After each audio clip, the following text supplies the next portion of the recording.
Shalom, kembali lagi berjumpa dengan saya, Stephen Ricky Sabah dari kantor Kementerian Agama Kabupaten Sika dalam sesi penyuluhan online. Saudara-saudara, kita seringkali gagal menghormati orang lain karena perbedaan suku, perbedaan agama, bahkan karena kesombongan kita. 1 Korintus pasal 1 ayat 10-18. Surat Paulus kepada jemaat di Korintus. Saat Paulus dalam perjalanan misinya, di situ Paulus menemukan ada perbedaan dan perpecahan.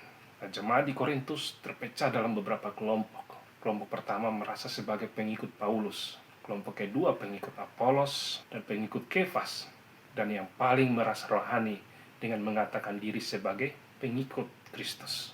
Itu sebabnya Paulus menuliskan surat kepada jemaat di Korintus dengan tujuan untuk menegur mereka supaya tidak hidup dalam kesombongan, terlebih suka membanding-bandingkan iman dengan orang lain, melainkan hidup dalam kesatuan hati.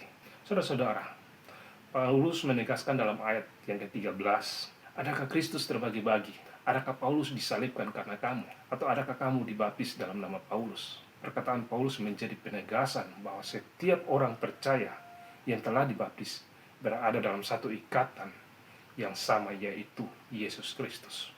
Saudara-saudara, pentingnya kesatuan hati.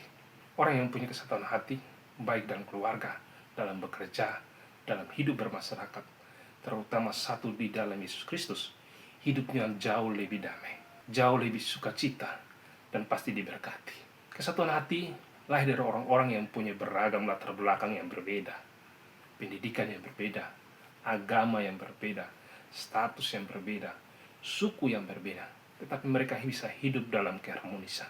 Satu hati tidak berbicara tentang hobi yang sama, kesukaan yang sama, makanan yang sama.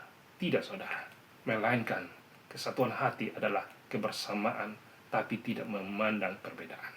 Saudara-saudara, kita semua itu berbeda, tapi bisa bersatu karena dasarnya kemanusiaan. Kesatuan hati tidak berbicara tentang persaingan yang tidak sehat, perbedaan suku, budaya, ras, agama, lantas saling menghakimi dan saling menjatuhkan yang lain. Itu bukan kesatuan hati, saudara. Mari kita lihat apa kata Daud. Daud mengatakan bahwa sungguh alangkah baiknya dan indahnya apabila saudara hidup rukun bersama. Jadi orang yang satu hati, hidupnya pasti rukun dan diberkati. Memang di dalam hidup ini banyak orang yang menyebalkan, banyak orang yang kita tidak sukai. Tapi Tuhan tidak mengajarkan kita untuk membenci mereka, tapi Tuhan mengajarkan kita untuk mengasihi mereka. Orang yang bisa mengasihi orang lain baru bisa hidup dalam kesatuan hati. Sebagai orang Kristen, seharusnya tugas kita adalah mengasihi dan memberkati orang lain, bukan menghakimi.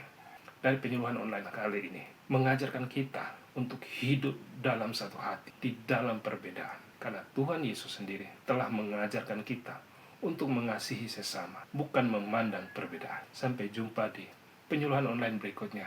Tuhan Yesus memberkati. Shalom.